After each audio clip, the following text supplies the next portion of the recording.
Благодарам, подпредседателе. Колега Стевананџија, ме прашавте и ме прозвавте дали ми е криво што овој автопат ќе чини 10 милиони за 1 километар квадрат. Да, ми е криво што почнавте да работите нешто однопаку. А ќе ви кажам зошто. Затоа што во проект кој што е направен и е сгрешен, многу потешко се исправуваат работите. Сега ќе кажам, колега, и тоа ќе го разберат граѓаните кои што живеат во општина Дебрца. За да тргне по вашиот план и автопат, некој од Охрид и да оди во своето родно Издеглавје или Врбјани.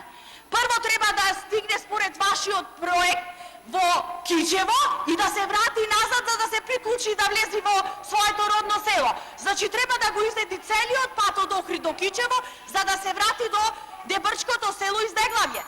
Вие, колега Стевананџија, немавте клучки, 8 клучки, го заборавивте вие всушност и аеродромот. Како ќе одеа?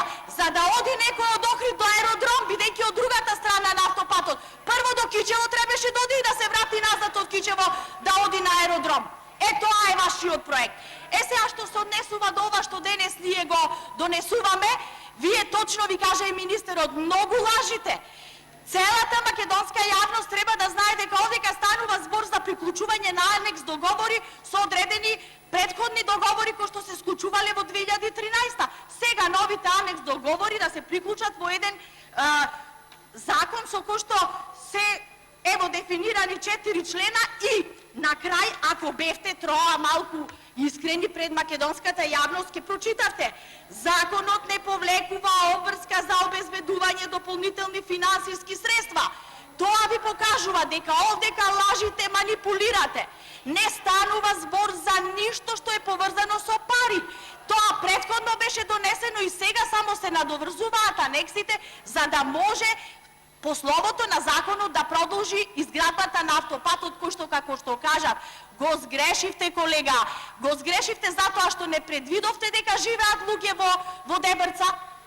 Градевте автопат, а ја зедовте едната од лентите да биде и дел од патот кој што сега би бил, кога би се градел автопат како што треба, алтернативен пат до тие населени места.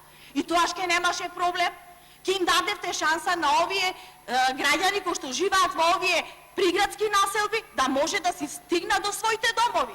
Вака тие ќе треба да тргнат од Охрид, да стигнат во Кичево, да се вратат назад за да стигнат на аеродром или во Издеглавје. Тоа што го правевте вие. Многу ми е жал што почнавте да го градите автопатот, го градевте само за да земете провизии, ниту мислевте како ќе го градите, ниту што. Преку ноќ си склучивте договори со тамо одредени личности кои што знаеме преку бомбите како договараа да се гради овој автопат. Ви благодарам.